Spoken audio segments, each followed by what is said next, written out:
Good evening and welcome to today's session for the subject Urban Governance and Development Management. We'll wait for 5 more minutes, see if others join, and then we'll start. Right. Okay.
It's 5 minutes now, so I'll start the session. Welcome to today's session. Today's session 12 for week 12, which is the last session for this subject, apart from one additional session which we'll have apart from the weekly lectures weekly lectures and weekly problem solving. That session will probably be either on Friday or Sunday. Uh, the time is same. It's 6 p.m. to 8 p.m.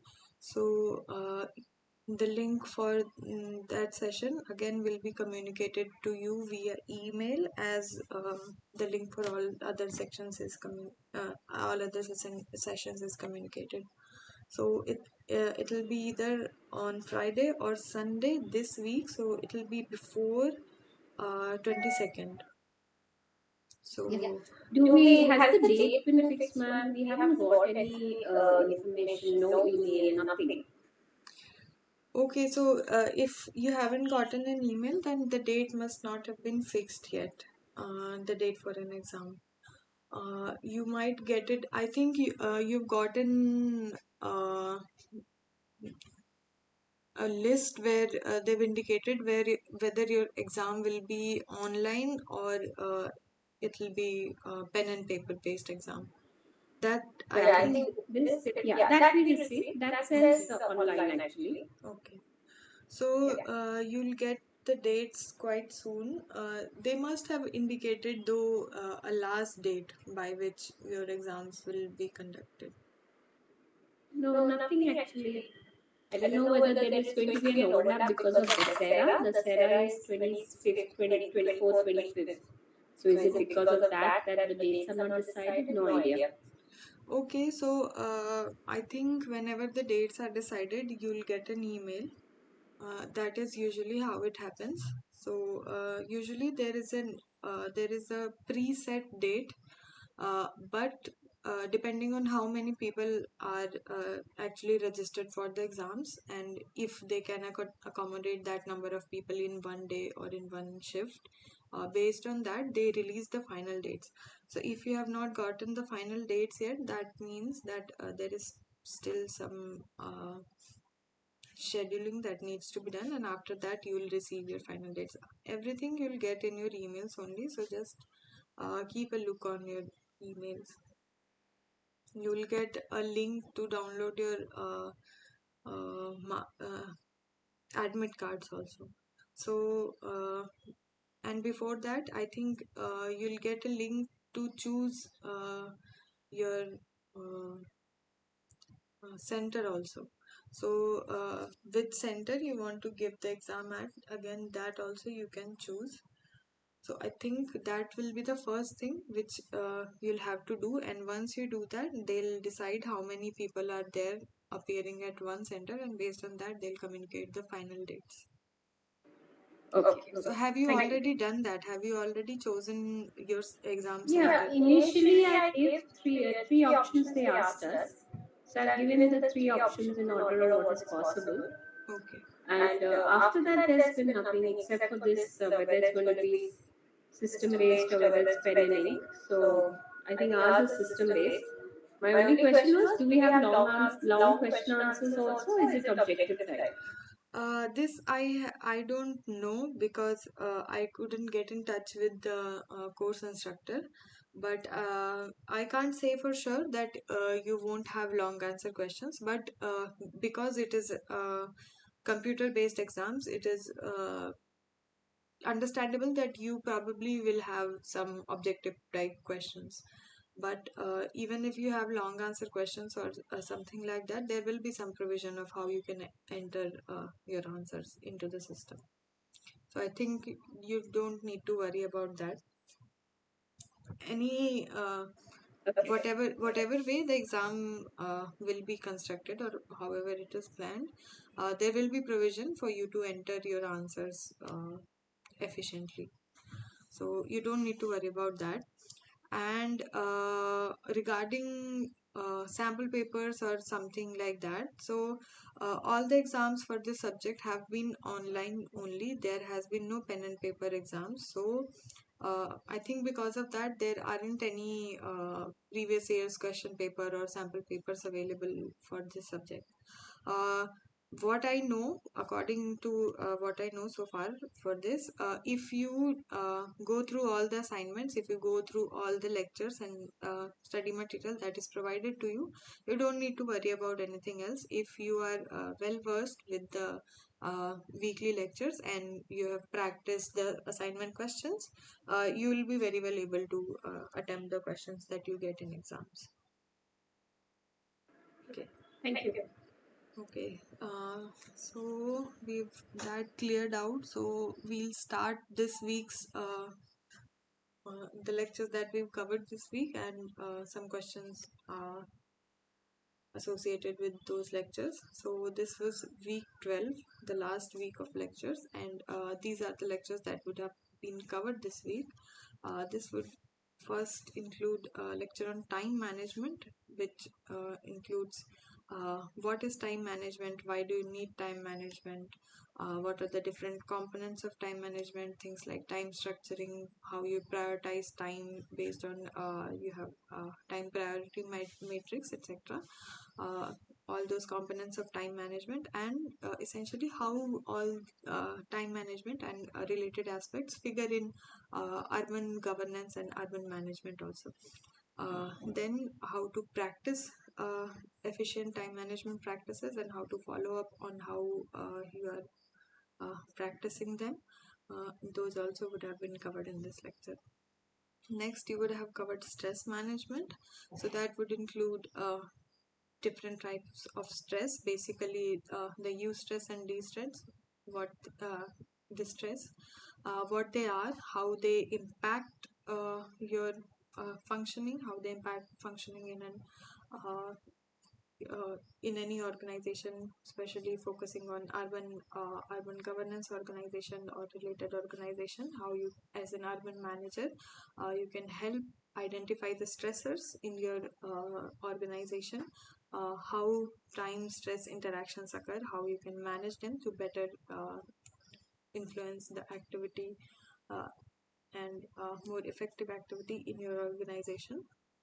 What are the general principles of stress management and how you can use them for better stress management in your urban governance practice. Next, you would have studies best practices in urban management. So these are some examples of urban management which are considered as good and best practices in their own respective sectors and fields. And from these examples, uh, it will be demonstrated that how certain components or certain aspects of these best practices can be emulated by different urban managers or different urban governance related practitioners, and how learning from them uh, or the learnings from these practices can be then emulated in your own urban management practice.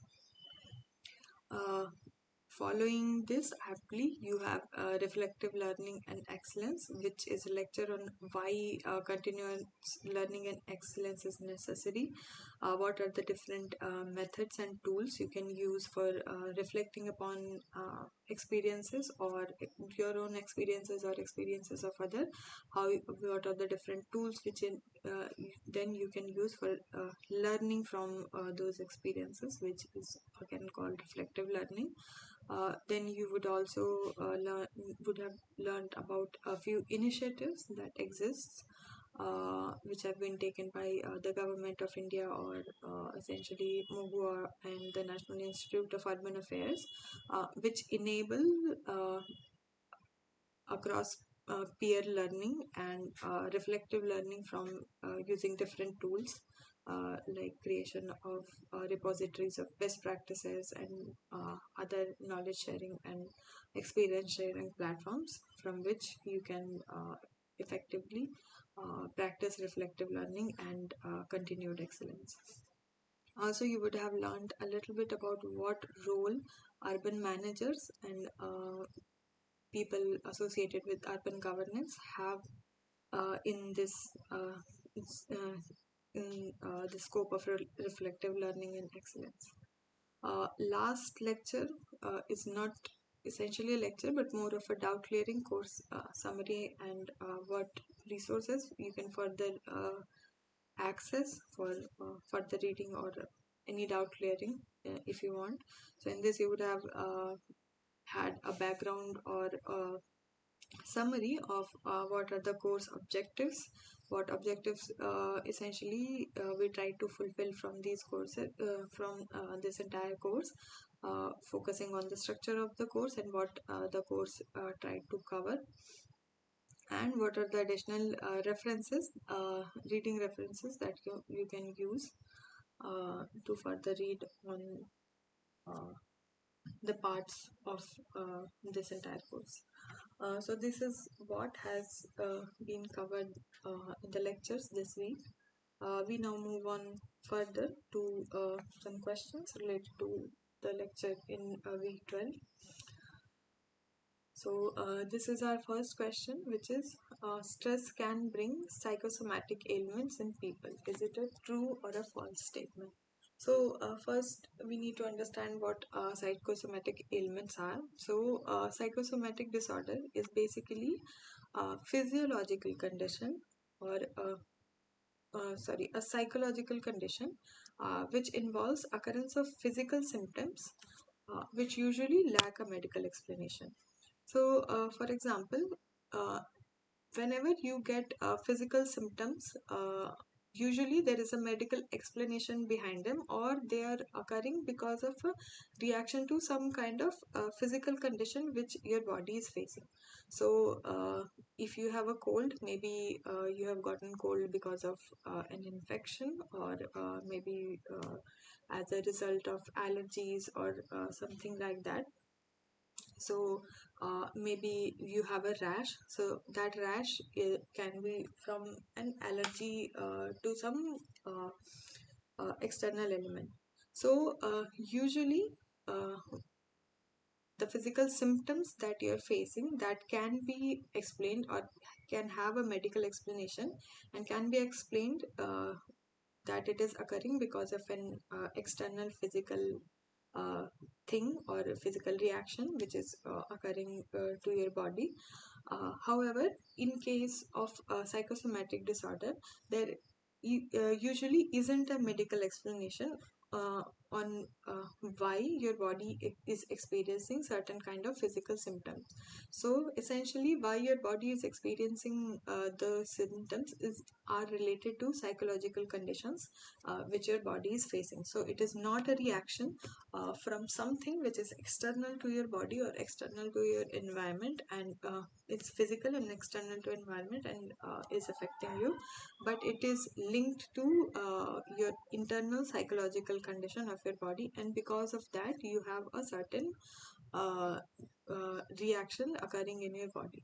So these are what this is what a psychosomatic disorder is. So psychosomatic illnesses, they involve experiencing of physical symptoms that are influenced by psychological conditions, not physiological conditions. So they can be influenced by psychological problems or emotional strain, and they can include a variety of things like high blood pressure, chest pain. Sometimes heart attacks can also be influenced because of psychological issues. You can have headaches like tension headaches, migraines. You can have backache, shoulder pain, etc.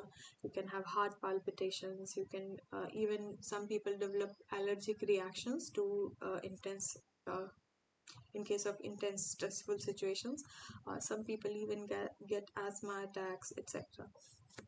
So there are a lot of psychosomatic disorders which can occur, and they can then in turn produce a lot of uh, psych- uh, physical symptoms in your body, uh, which are essentially occurring because of stress or a different kind of psychological problem. So I hope this is clear, and you can answer this question. Moving on to the next question. So the next question is the form of education in which the student reflects upon their learning experience is, and then you have four options: classroom learning, online learning, reflective learning, and MOOC, which is massive open online courses. So, this question asks you about an education or educational experience in which the student learns by way of reflection on their learning experience. So, you are given four options. So, the best way is to understand what each of the options mean. So, first is classroom teaching. So classroom teaching and classroom learning is basically a complex multi-layered social experience, and it is a social and psychological activity in which there is a teacher and there is a learner, and there is a social exchange between the teacher and the learner and among the learners also, and these psychological exchanges and activities in the classroom structure and the responses of each student uh, to the teaching experience determine the learning in the particular classroom. So there need not necessarily be a physical classroom, or physical presence is not essentially required for a teacher or the learners to be in an enclosed physical space. However, there should be a structure in which there is a teacher or person who is delivering uh, the lectures or uh, uh, the course, and then there should be a set of students which attend the course, and they meet repeatedly over a particular period of time in which the course is delivered, and the students interact with the teacher and among themselves, and that is what the classroom teaching structure is. Then next we have reflective learning. So reflective learning is a process of internally examining and exploring an issue of concern, which can be triggered by an experience, or it can also be learned from the experience of another. This is a process which creates and clarifies the meaning in terms of self, and which results in a changed conceptual perspective of the person who is reflecting upon it.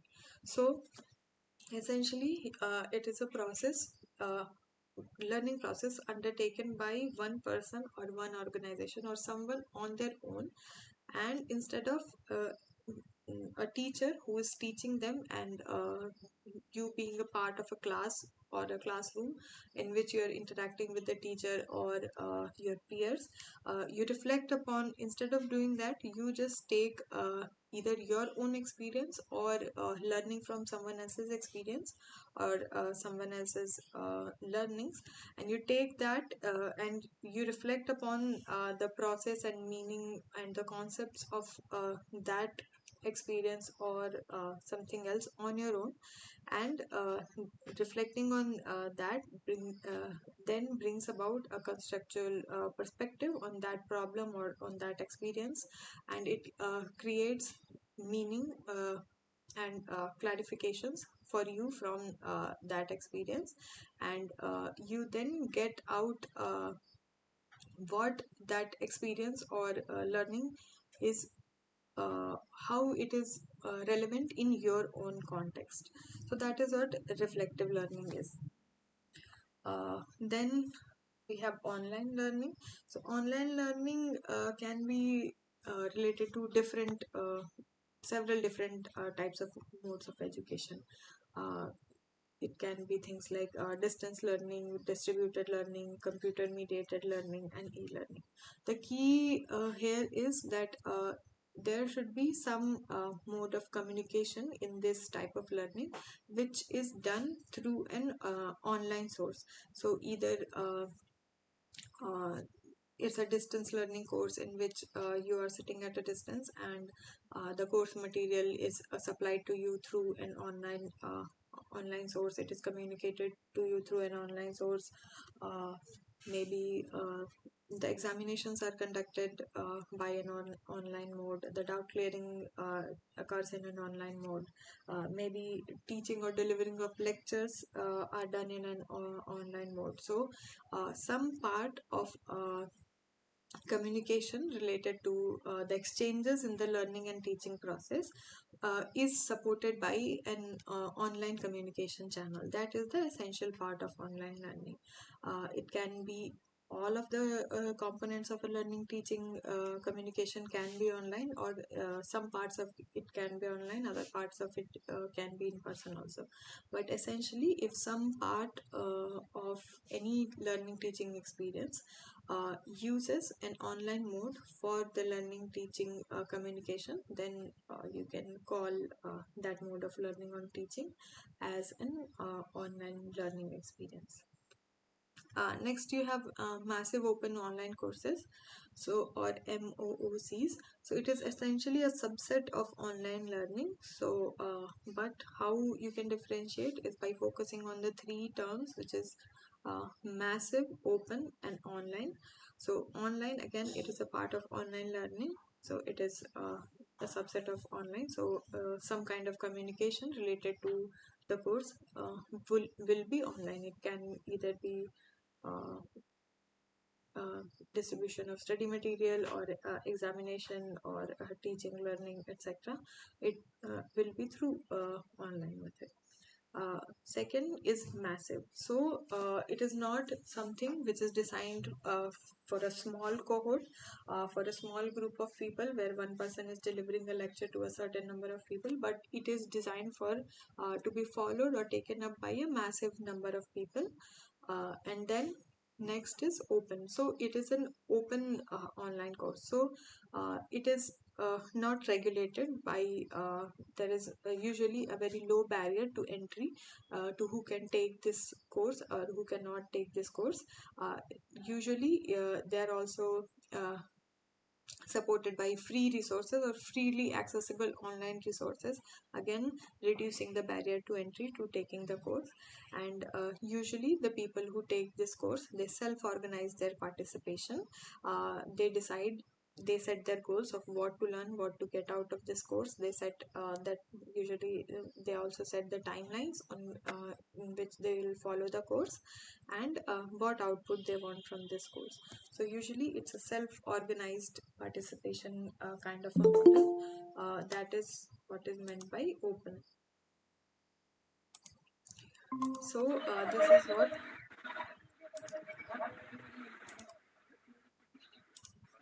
this is what a massive open online course is. So it integrates the connectivity of social networking, facilitating an acknowledged expert in that particular field of study to create a collection of freely accessible online resources. It builds on active engagement of several hundred to several thousands of students, which contributes to the massive part of the MOOC, who then self-organize their participation according to their own learning goals, their own prior knowledge and skill set, and whatever common interests they have in that particular online course. So I hope all these are clear. And among these, I think it is very clear which of these four learning models helps the learner or the student reflect upon their learning experiences in order to learn and gain from it. So I hope this is clear. Now we move on to the next question. So the next question is, stresses can be of personal, social, and workplace related. Is it a true or a false statement? So this question basically asks about the classification, or what different types of stressors which are there. So you know that stressors can take different forms. So there can be environmental stressors. So for example, you're sitting in an environment which is not conducive to your work. So maybe you want to or you need to focus on, or you need to see something clearly in order to work. Maybe you need to read something, or you need to work on finer details on which you need to see or pay attention, and you don't have proper lighting, maybe you don't have proper ventilation, maybe uh, you are in a space which is uh, too chaotic, it doesn't have enough space, it's maybe not ergonomically designed for you to work in there. There can be several different things in the environment which can then influence your working, your efficiency, and then even can become a stressor or a psychological stressor because of the strain it has on you, either positively or negatively. Usually negatively. Usually we associate stressors with negative connotations only, but it can sometimes be positive also. So whatever environmental factors there are, they can affect your work and your efficiency both in a negative or positive way. So environmental stressors are one form of stressors. Then you have motivational stressors also. So maybe you work in an environment where maybe you are overburdened with a lot of tasks, or maybe you are not being given enough tasks to fill out your time efficiently.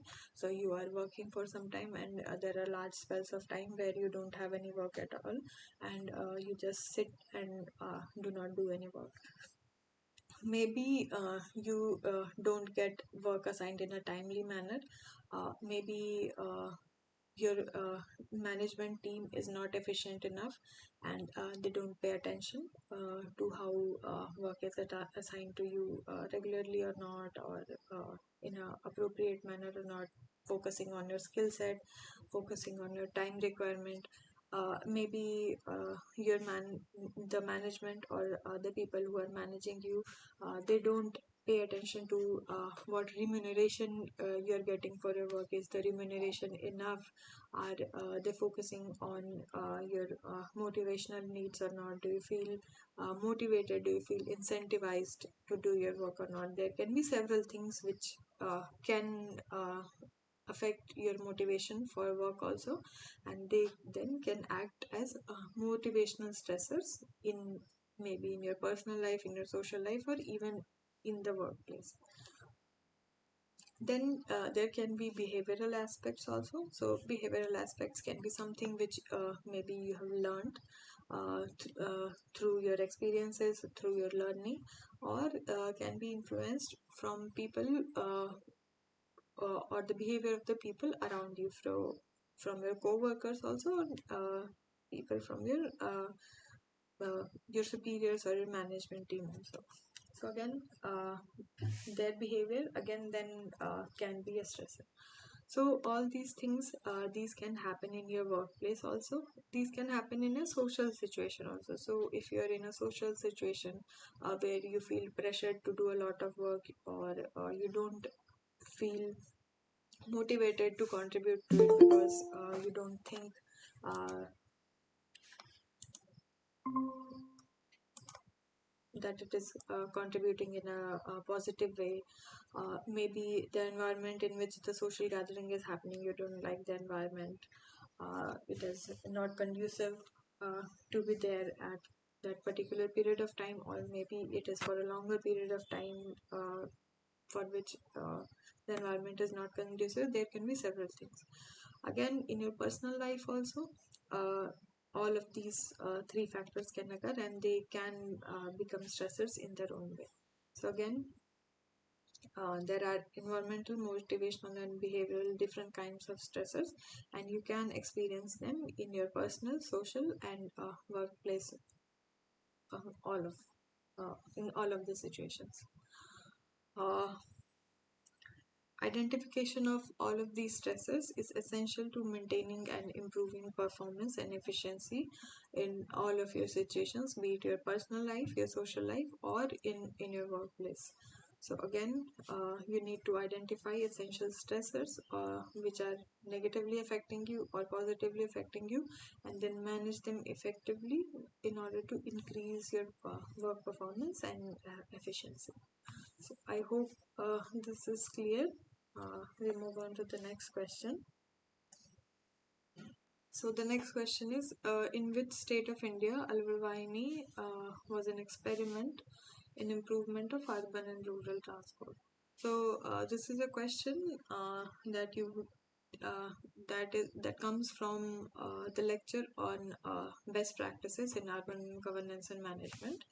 And this question asks you about Alvar Vahini, which is an initiative uh, taken for improvement of urban and rural transport in a particular state. So I won't tell you which state, but I have linked uh, this article about the initiative. So you can just click through to here and visit this link. This is the document by Mohua, uh, which details out uh, yeah, details out the aspects of this initiative. So Alvar Vaini is a project for the city of Alvar, which has a rapidly growing population, and because of that, the city has faced a lot of infrastructure gaps, particularly in the transport sector and in the public transport sector, which essentially led to a lack of efficient means of public transport. So, in order to solve this program, which is the Alvavani, it was launched on 3rd December 2011, in which the passenger service for paratransit, you can say, or last mile connectivity, or the smaller or the vehicles used for last mile connectivity, like old autos, tempos, and you might also know they are called Vikrams in some areas. They were replaced by a Euro 4 compliant Tata Magic, and then instead of older autos being uh, faring for this urban transport or last mile connectivity uh, as a mode of public transport, other vehicle, which is the Tata Magic, was introduced. And why it was introduced in place of those vehicles? Because those vehicles were not Euro 4 compliant. However, Tata Magic, which was introduced in their place, was Euro 4 compliant. So Euro 4 is basically a standard for emissions from vehicles. So it is a standard for emission of different hydrocarbons apart from CO2. So things like carbon monoxide, nitrous oxides, etc. So basically, the older vehicles, which are the old autos, tempos, and Vikrams, etc., they were not compliant with the Euro 4 standard. However, uh, Tata Magic, which was introduced in their place, it was compliant with the Euro 4 standard for emissions from public vehicles. So, basically, there are several aspects or several things which can be learned from this particular project. That is why this was taken up as a best practice or a good practice of how to solve issues of gaps in urban public transport infrastructure. So there are several different aspects of why this is a good project, or what are the different aspects from which other cities or other local governments can learn. So, for example, it is a completely privately funded project. The government or the public body didn't have to pitch in for the funding for this project, and the time taken from the conception of this project to actual implementation was also very small. So it was conceived and then implemented very efficiently, and also it is very high visibility project also. This was done by painting the vehicles attractively to attract commuters on the road, instead of opting for the older non Euro 4 compliant vehicles. And then post-implementation studies also saw that there was overall increase of satisfaction levels of commuters who were using the Alvarvine, etc. So I hope whatever further information you want about this project, you can get from this document. I hope that is helpful to you if you want, and you can easily uh, from the document identify the state also, that which state among the options implemented uh, this uh, this particular project. There was another question. This was not in the previous year's questions, but it was one which was there in the earlier years. I just put it in so that you can get another example of a similar kind of questions, which might be help that to get you an idea of what kind of questions can be formulated from this course. So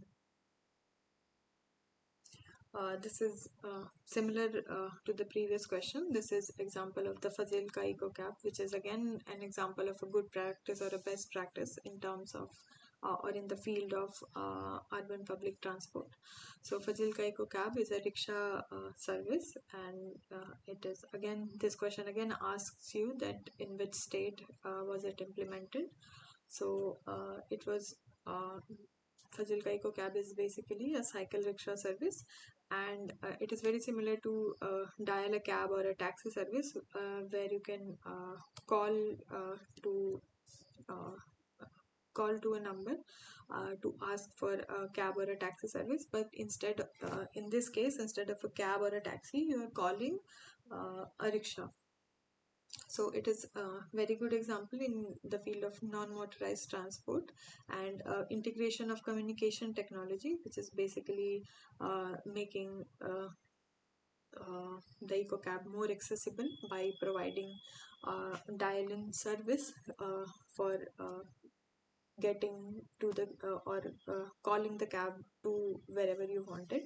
So it was this service was introduced to bridge the gap between the demand and the supply. So it is again a good example of public transport using the latest transport management technological tools or communication technologies. So again, this question again asks you in which state this was implemented. So Fazilka is a city in Punjab. So from that you know that the answer to this question is Punjab. So similarly, you can pay attention to the cases or the best practices that have been discussed in your lectures, in which state the particular, or in which state or in which city the particular best practice was introduced, and you can even try to remember the salient features, like which case used integrated or used communication technologies, which focused on which case focused on uh, uh, technology compliance, which case focus on emission compliance, etc. So these are the various things which you can focus on while you study best practices and the aspects uh, which make them better or best in what they do, and then which city or which state they have been implemented by. So I hope this is clear. We move on to the next question.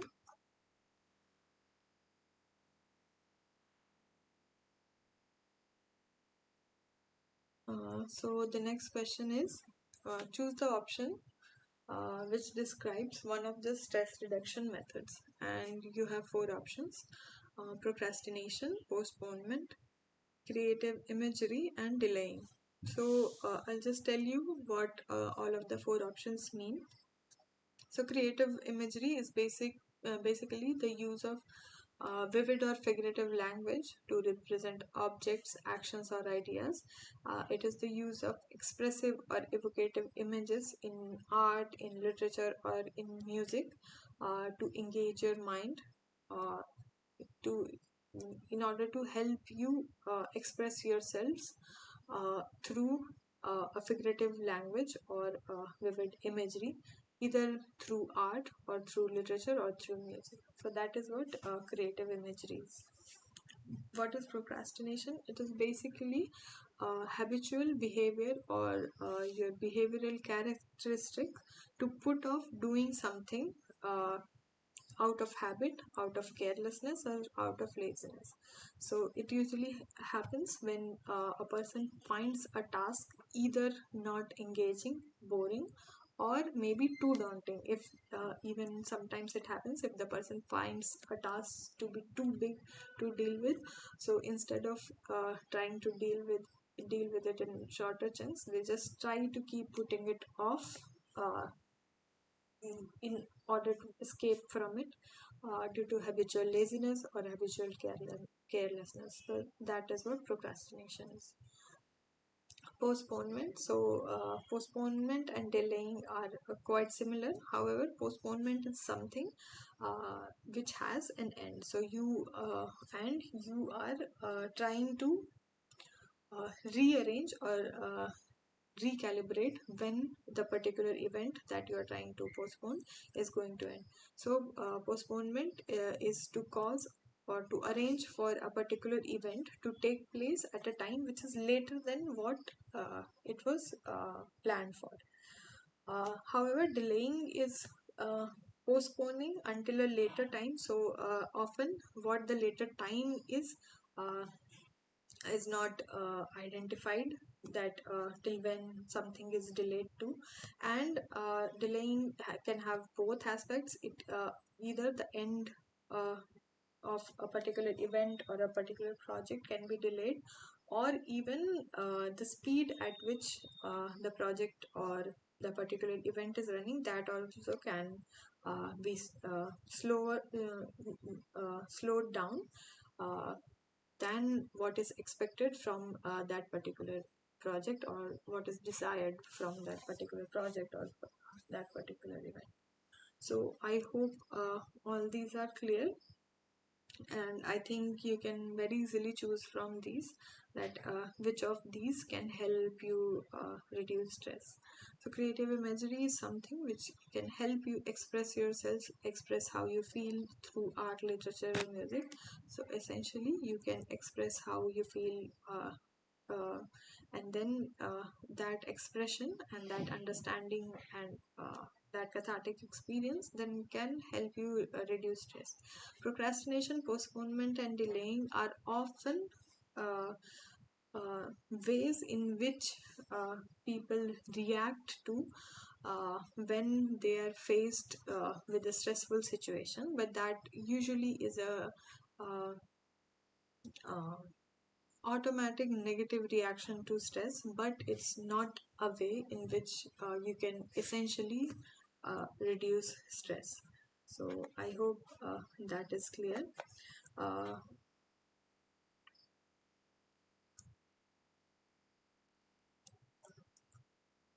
there is I think I am missing uh, that missing a diagram, but there is also another diagram which tells you about different stress reduction methods which are there. So I don't have it here right now, but in your lectures you also would have gotten a diagram which depicts the various different stress reduction methods which are there. So from that also, that diagram also can help you identify which are the different stress reduction methods, and from that again you can easily clarify or recheck which of these is a stress reduction methods and which others are general negative responses to a stressful situation but don't really help in stress reduction. So I hope that is clear. Moving on to the next question or next two questions. So both these questions are not from the previous run, but one question is from the previous run, another is from an earlier run also, but they both pertain to the time management matrix. So I just wanted to show you both to give you an example of what kind of questions you can get related to the time management matrix. So in this example, you have four options: crisis, trivia, recreation, and interruptions, and you are asked to choose that uh, which of these options come under a particular quadrant. So, for example, in this question, you are asked that which of these options come under the quadrant 3, and in this question, you are asked that which of these come under the quadrant 2. So,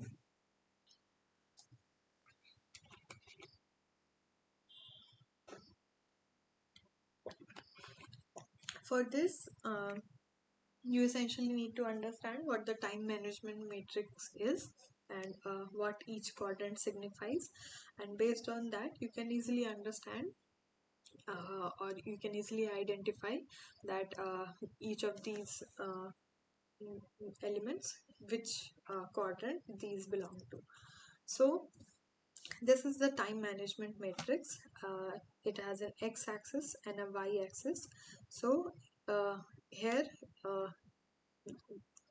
if you move into this direction, or the x-axis represents the direction of urgency. So the more you are towards here, the more urgent the task is, and the more you go towards this side, the less urgent the tasks become. Same in the y-axis, the more you are towards this point, the more important the task is, and the more you move further away from this point, the less important the task begin. So the quadrant 1 becomes a quadrant in which the tasks which you put, they are urgent and important. Quadrant 2 becomes a quadrant in which the tasks you put, they are not urgent, but they are important.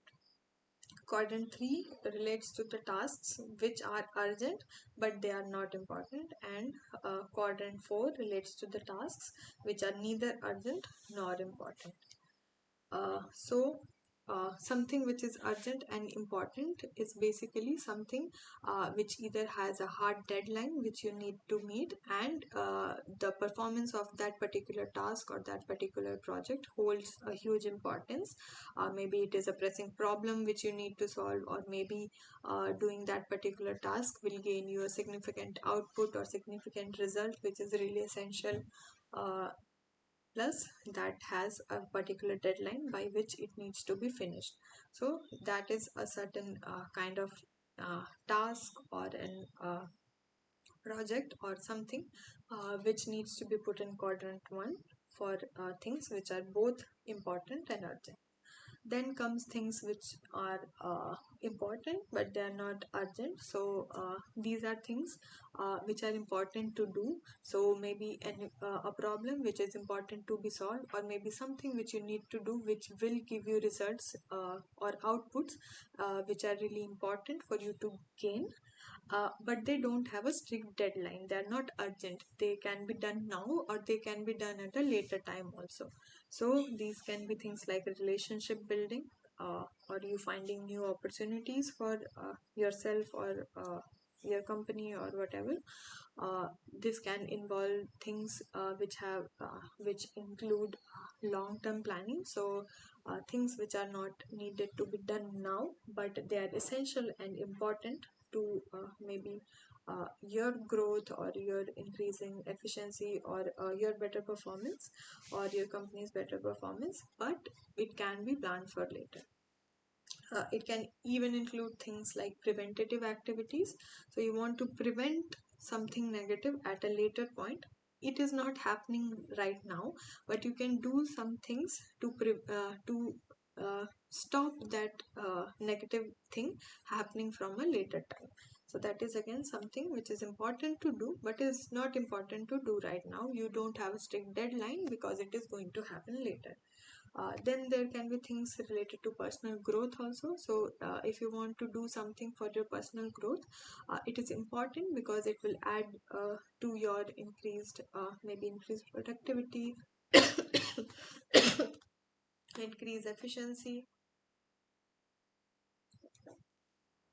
or general increase in positive aspects of your life.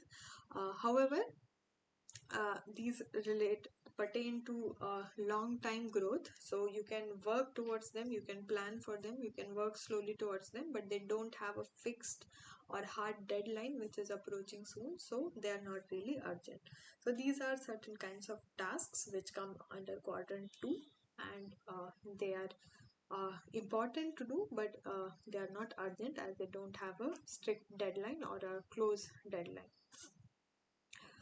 Then there are things which are urgent but they are not important, which come in quadrant 3. So these are some things which have a strict deadline, which need to be done within that deadline. But even if you do not do this, there isn't a huge consequence or really big negative outcome if those things do not get done. So things like emails, calls, and meetings. So even if you these are non-important emails and non-important calls and meetings which you need to attend. So because they are time bound, you have certain time limit to respond to an email or to write an email to someone. If you are getting a call, you are time bound to respond to that call because you are getting that call right then. You can't respond to it later. Even if you respond to a call later, you call back later, you only have a certain time period. You can't postpone it or delay it for a very later time. Again, meetings are happening. You need to attend a meeting right when it is happening. So even if it is not important, it is an urgent task which are time bound and need to be done right when they are happening. This can even include popular activities. So something is popular at a certain particular time, and it might be important, it might not be important, but because it is popular at that particular time, it needs to be attended at that particular time only. Then proximate pressing matters. So something uh, which is not very important, but it's in a close temporal proximity, so it is very nearby in time and you need to do it right then, otherwise it won't be done later, even though it is a not a very important task. So those kind of tasks come under the quadrant 3, which represent tasks or project which is urgent. So if you don't do them then, they won't be done later, but they are not very important. Then comes quadrant 4. It pertains to the tasks which are neither urgent nor important.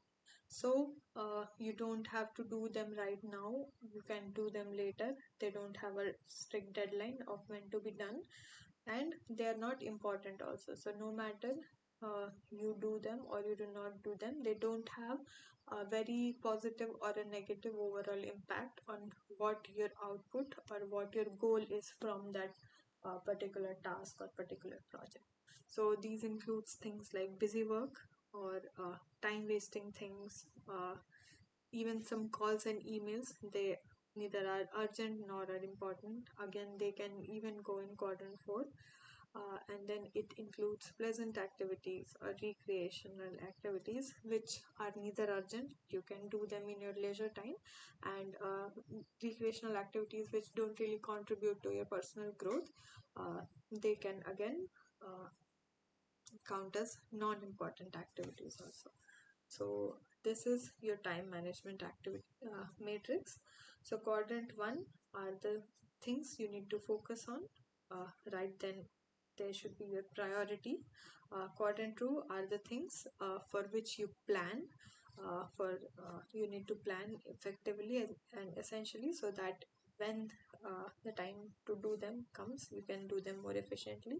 Or you can plan for them now, so you can do them more efficiently later when the time to efficiently execute them comes. Quadrant 3 comes to the things which you can delegate to someone for whom they might be important, because they are not important to you but they still need to be done. You can delegate it to someone for whom it might be important to be done. And quadrant 4 are the activities which you should try to avoid because they are not urgent and they are not important also. So this is what a time management matrix is. Now we go back to our options. So we have the options: crisis, trivia, recreation, and interruptions. So you can see here crisis is something which you experience at a time where you have to make a difficult or an important decision. So you can see here that it is time bound. You have to make that decision right then at that time. And again, you can see that it is an important decision also. An important decision can be made. So you can see that it belongs to quadrant 1. It is urgent, time bound also. And again, it is important decision. So it is important also. So crisis belongs to quadrant 1. Then you can see trivia. So trivia are details or considerations or pieces of information which are of very little importance or very little value. So this belongs to quadrant 4 because trivial activities or things, they come as busy work or time wasting things because they don't really have any importance, and they're trivial details which can be overlooked, so they don't have much importance also. So uh, they come in this quadrant 4. Trivia comes in quadrant 4 as it is neither important nor urgent. Then you have recreation. So recreation is an activity done for enjoyment when one is not working. So again, recreation comes when you are not working, uh, and it is something which can be important, and sometimes it can't be important. So if recreation is something which is adding to your personal growth, it can go to quadrant 2 because it's something which is important but it's not very urgent. This is something which you do in your time of leisure when you're not working. Or if it doesn't really add to your personal growth, it's something just you're doing for enjoyment, it can go again in quadrant 4 as just a pleasant activity which you do for enjoyment, but it is not really important nor it is urgent. Then you have interruption. So interruption is something which interrupts another thing. So usually what it interrupts is something which is important. However, an interruption is interrupting you because you need to do that particular thing right then. So even if it is interrupting a more important thing, it is an interruption because you do need to do that particular task right then. So that means that interruption is really not important, but because it does need to be done right then, it is urgent. So an interruption will go into quadrant 3 because interruption is something which is not really important. So it is interrupting something important or something else which you need to do, but again it is urgent because it needs to be done right then. So interruption is something which belongs to quadrant 3. So I hope this was clear, and we move on to the next question now. So this is the last question from last set of lectures. Apart from this, I have one more question to show you, which is from earlier sessions, but from the previous run, this is the last question. So this question is, arrange the following time structures in increasing order of level of strokes. So I don't understand what they mean by level of strokes, but last time in the previous time I took the session, this question was phrased as increasing order of level of risk. And you have several options: ritual, withdrawal, activity, pastime, intimacy, and games. And again, they don't say risk of what. So you have to really understand this question from the options that are given to you. So ritual, withdrawal, activity, pastime, intimacy, and games. So these are aspects of time structuring. So from that, you can get that this question is asking you about the level of risk of emotional risk or emotional risk that you face while time structuring. So time structuring is basically a theory which allows you to think about the intensity with which you experience emotional engagement, or with which how you spend time with other people. So it is associated with the transactional analysis theory of Eric Berne, which we studied in the last section. So the transactional analysis was related to how you transact with other people, or how you interact with other people, and what kind of roles or behavioral roles you adopt or assume while interacting with other people. An extension to that theory, or a part of that theory, is a time structuring. So it essentially identifies or tells you about the different levels of intensity with which you spend time with other people, or you interact with other people while spending time with them. So the emotional intensity changes with these different levels, or these different levels of interactions, and the emotional intensity in your relationships increases step by step as you move from withdrawal to ritual to pastime to activities to games and then to intimacy. However, uh, with the increasing of the level of emotional intensity, the emotional risk also increases as the level of engagement or intensity of spending time increases. So, I think this question is asking about the emotional risk related to that. So you can see from here, withdrawal means carrying on an internal monologue, not really interacting with anyone at all. Ritual then is something which is a pre-programmed social interaction. So it is a ritual which you have already learned through several experiences. It is internalized to you. You don't need to think in that particular situation how you need to act in that particular situation. You sort of function on an autopilot mode on how intensely you need to connect with people, how you need to react, how you need to behave. Then comes pastime, in which again you're talking about something you're trying to engage, but on a passive level, because you're only talking but not really doing something. No activity is coming out of that interaction, it is only a passive sort of interaction. Then comes activity, in which you are interacting with someone in order to plan or do something. Again, you're focused on a particular output coming from that particular interaction.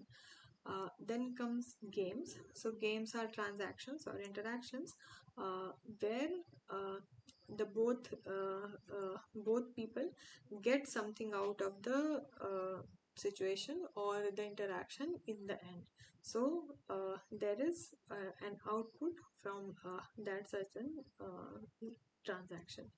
And then comes intimacy. Intimacy is something which comes when both the people in the transaction or the interaction, they express their authentic uncensored feelings to reach to a particular level where they're in sync with what they want from that particular interaction, or they have very synchronized understanding of how the transaction is going, and what is the output they want to have from that kind of transaction or interaction. So in this you can see withdrawal is the first stage, where there is no interaction. Rituals and pastimes are interactions in which are kind of passive interactions. So they usually happen on either autopilot mode, or there is passive interaction in which person is paying attention to the interaction, but there is no outcome to the interaction. Outcome from the interaction starts from activities and then further progresses to games and intimacy. Games and intimacy are more part of a structure or an emotional structure uh, or emotional transaction, which you see more in a family uh, uh, arrangement. Where people are more acquainted to each other, they're more emotionally connected.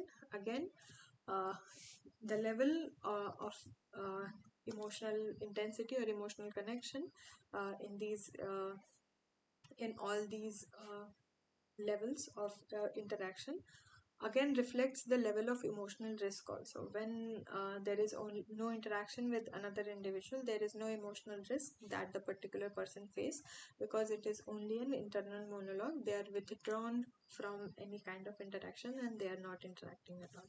In kind of ritual or pastime also, the risk is very low because they are functioning on an autopilot mode. And how uh, uh, because it is a passive situation, no output or end product is anticipated from that particular interaction, there is low risk for uh, how low emotional risk associated with such kind of interactions also.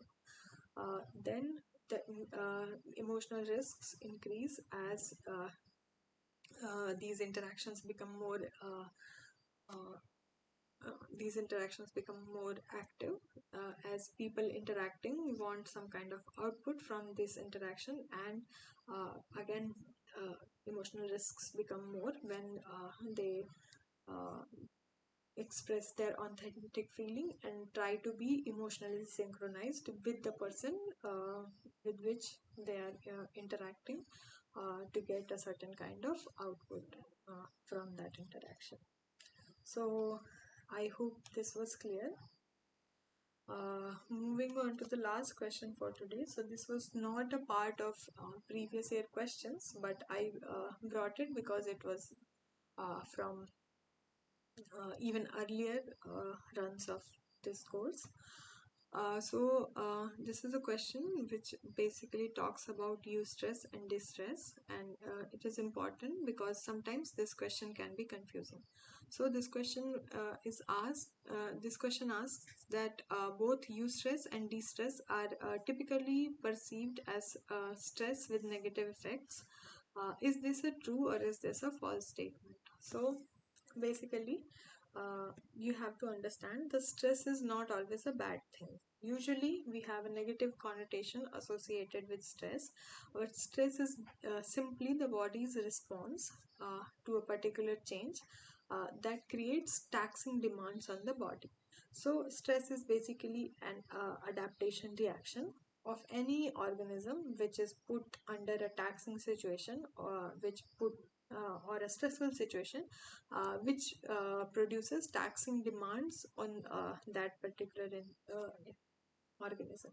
So stress is not intrinsically good or bad, depending on the level of stress and what effect it is producing on the health and performance on the particular organism, and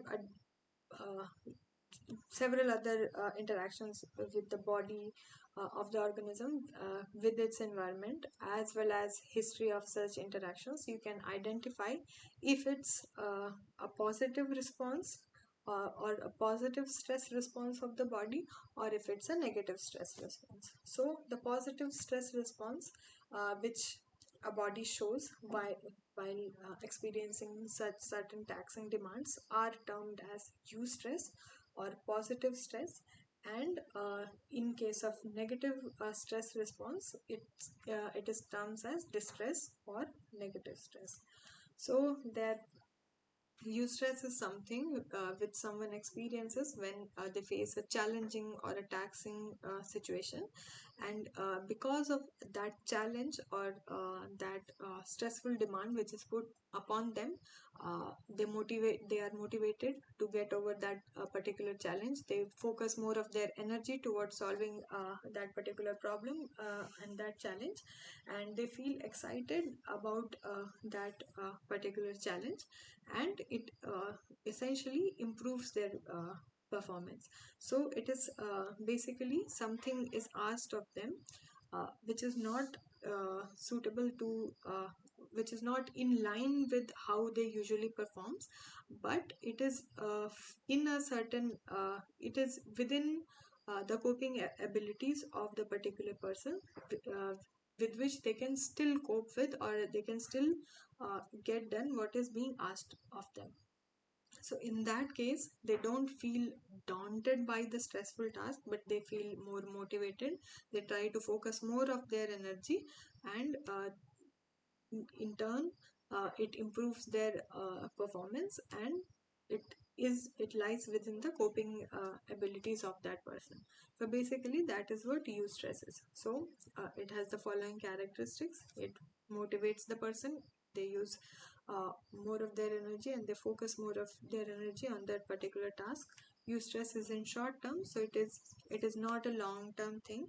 It only occurs while responding to a certain taxing demand, and it is perceived within the coping abilities of the person on which that stressor is being acted on. And then it helps feel the person excited about the particular challenge, and it improves their performance. So that is what eustress is. Then there is distress. So distress is something which is out of the coping abilities of the person on which the stressful situation is being imposed upon. So they don't really feel excited because they can perceive and apprehend that this is something which is not within their coping abilities, and no matter how much they tax themselves or they try to tackle the challenge or tackle the problem, they're not going to be able to come through with it. So essentially this causes anxiety or concern, and it feels unpleasant to the person. It can then cause psychosomatic symptoms, as we discussed earlier. It essentially decreases their performance instead of increasing their performance, because uh, their performance becomes lower than what how they normally would perform, because they are suddenly feeling anxiety or concern. They may be feeling psychosomatic symptoms associated with that stress, which again can decrease their performance. It can then further lead to mental and physical problems. And distress is not something which is short term. Distress is something which occurs for longer terms, over and over, when someone is faced again and again with taxing demands which is out of their coping capabilities. So this is what eustress and distress are. They are not both negative. Stress can be positive also, stress can be negative also. So when this kind of question comes, you need to focus on what effects the question is asking about. So, for example, this question says that both eustress and distress are typically perceived as stress with negative effects. So, this is not true. Stress is usually perceived by us as negative, but it is not really negative. Eustress is positive stress or positive aspects of stressful situation, and distress is negative stress or perceived as negative effects of stress. So I hope this was also clear. So this is the last question which I have for you today. I hope this was clear. Okay, I think this slide got misplaced. So if you remember this question, where we were talking about different stress reduction methods. So I think this slide got misplaced, and it is at the last. So this is the diagram which I was talking about. These are the different stress reduction methods which you would have studied in your lectures. So things like group or social support. So support from maybe a friend group, or maybe if you work in a lab, your lab partners. If you go to a classroom, your peers, your classmates, etc. So if you're part of a group or a social support system, you can seek support from them in order to reduce stress. Then you can meditate, you can have biofeedback, you can try self-hypnosis. For these are certain kinds of things which you can use to remedy stressful situation or your levels of stress. Then you can use time management also. Time management is another thing which you can use to essentially better manage your time, or better manage the workload you have with the time you have, so that you don't experience the negative effects of stress, and you can manage uh, the taxing demands you have in small chunks of time over a certain particular period, so that the task doesn't feel very daunting to you and you can get it done in the time that has been allocated to you in a more efficient way. Then there are relaxation response. Uh, uh, Relaxation responses like quiet environment or a passive attitude or comfortable position, which you can use to again de-stress yourselves. You can even look to a better nutrition in order to become have more nutrients in your body, which can help regulate your hormones and other aspects of your body to have better stress management. Then you can do breathing exercises, thought stopping exercises, and even sometimes physical exercise can help in stress reduction. And another thing which we discussed was creative imagery. Creative imagery is another thing which you can use to express yourselves, express your feelings by means of literature, art, or music in order to reduce your stress. So this is what I was talking about when we talked about that question. Uh, so this is all that I wanted to tell you today. Uh, Thank you for listening. If you want to ask any further questions, if you have any further doubts, please go ahead and ask. Ma'am, I just want to know the answer about the question, the number seven question. Second question. No, number seven, question number seven, the Seven. last question. Okay, so what do you want to ask in that question? I want to just, what is the answer proper? I mean, I can't understand I properly. cannot tell you the answer because Okay. usually the answers are the questions which were assigned in the previous runs are very similar to the questions which you are assigned in the current runs. So I can explain to you the Mhm. question or the concept more clearly. If you have any doubts in the concept, that I can tell you more clearly, but I cannot tell you the answer. Do you have any No, doubts in the the concept is concept? not clear. That's why I think I'm facing some problem to So correct the answer. you can ask what is not clear in the concept. Whatever you're facing difficulty in the concept, please ask and I'll explain it to you. Uh, okay, let me read again. Okay, I will answer it some after I read the total chapter. I didn't get what you said.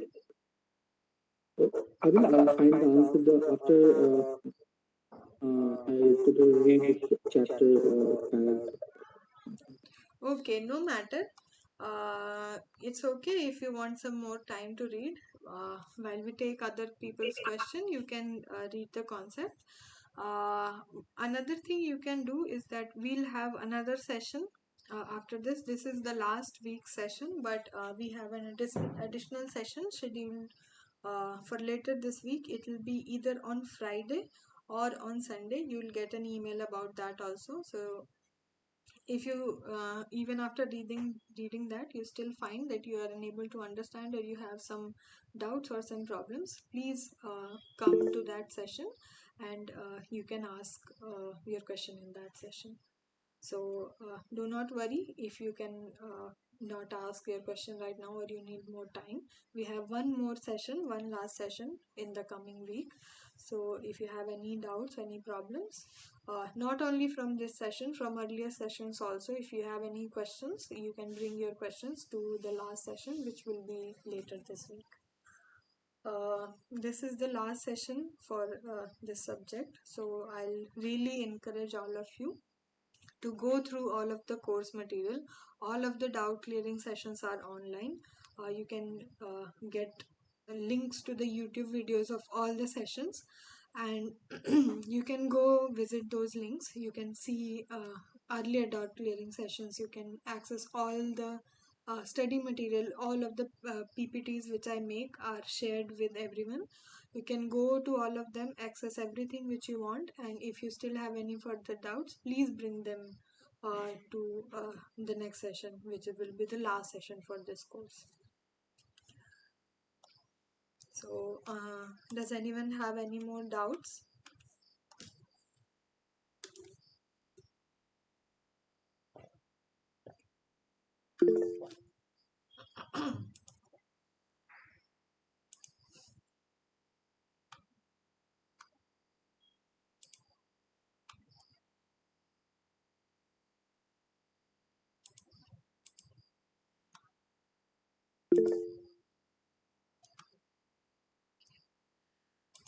Anita, no doubts? Utkarsh, you have raised a hand. Do you have any doubts?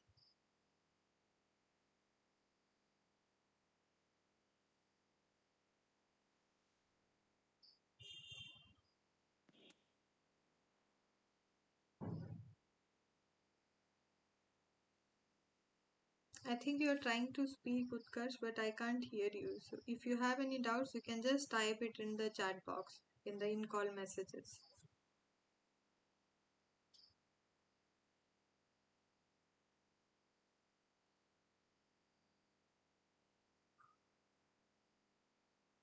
Okay, I see your question. You have asked about the exam and how to prepare and get a good score.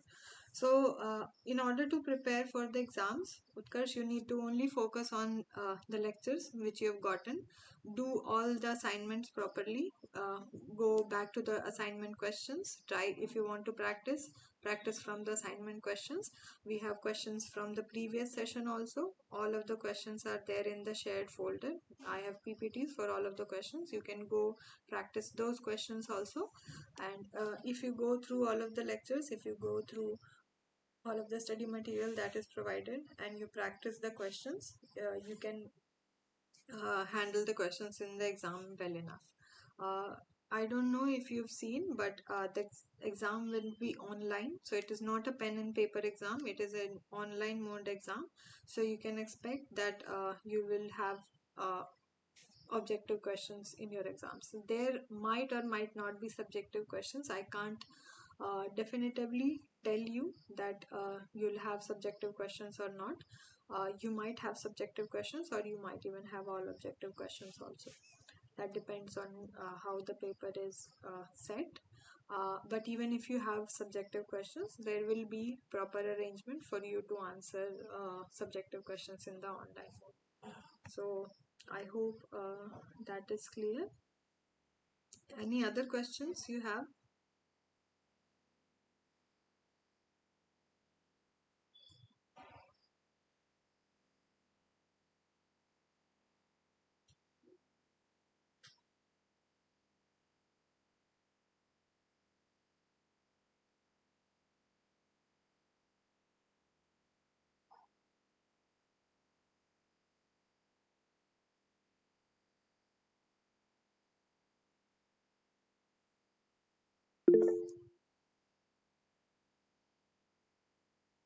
Okay.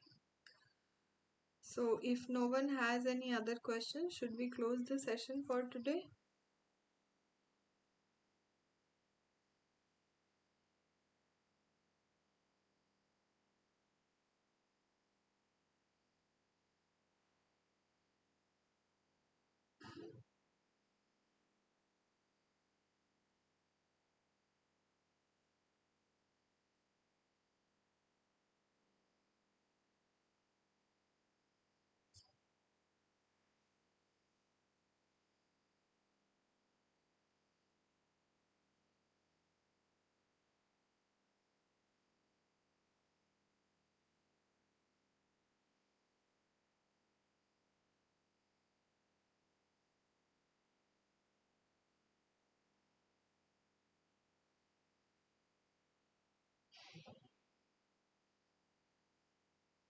Okay, I think we can close the session for today then. Thank you all for attending, and I'll see you all in the last session. So if you have any doubts, anything which you need to ask, please bring your questions to the last session. Thank you for attending.